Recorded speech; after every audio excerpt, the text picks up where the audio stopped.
Hey kids, today's show is brought to you by the letter 4 and the number potato! I'm a stupid private.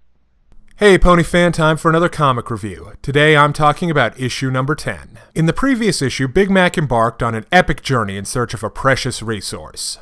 Nails. This issue resumes where the previous one left off, at the smoking ruins of the Ponyville hardware store. The big guy needs to find the shop's owner, a pony named Lugnut. On his travels, the big guy comes across all the distractions a small-town carnival has to offer. Cheap, tacky trinkets, rigged games, and a parade. Big Mac is also single-hoofedly responsible for the newest dance craze sweeping the land.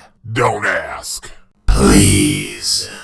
But it's all for naught. After a pointless trip to the hoedown, Big Mac is just about to pack it in when he runs into everyone's favorite rhyming advice dispenser, Zecora, who helps him to see that time wasted isn't wasted at all if you enjoyed wasting it.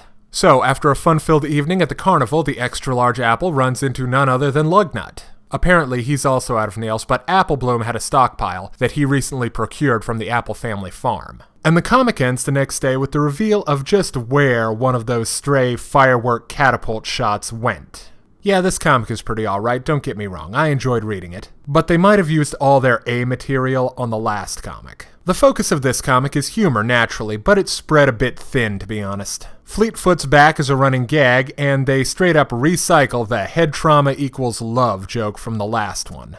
Well, at least the comic is environmentally conscious. But let's focus on the positives for a second. Just so you know, it ain't never a good sign when you hear that. Starting with the art, like you'd expect from an Andy Price comic, the art is very pretty and extremely detailed. The backgrounds are one of the best things about the comic, and they're where you'll find your comedy in-jokes and references. Speaking of cameos... Private, we weren't. Speaking of cameos. Well, we are now. The Odyssey of Big Mac Part 2 isn't on the same level as Part 1, but the familiar faces that do show up are still nice to see. All members of the main six put in an appearance, the aforementioned Fleetfoot, as well as Sapphire Shore, Photo Finish, Flim, Flam, Cheerily, and hey, Zecora's back.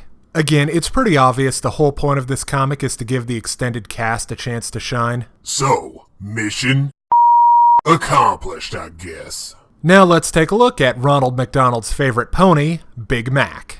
From the show proper, there's not much to go on to help fill out Big Mac's personality, but writer Katie Cook does an awesome job of giving voice to an all but silent character. I thought it was clever the way most of the big guy's dialogue is in the form of thought balloons.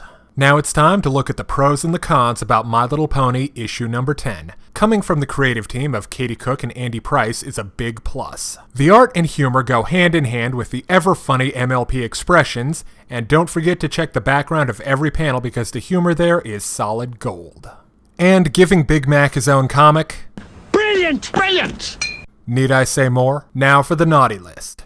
In issue 9, I was concerned that there wasn't enough material in the concept to stretch it out into a second issue, and I was right. The sheer number of returning jokes in this issue make it feel more than a little bit stale. Fortunately, that's the only real problem with this comic. Unfortunately, it's a big problem. So, I hate to do it, but I give My Little Pony issue number 10 a 3 out of 5. Recommended for hardcore completionists and brony elites only. Next time, in issue 11, it's a Cadence and Shining Armor story, so stay tuned for that.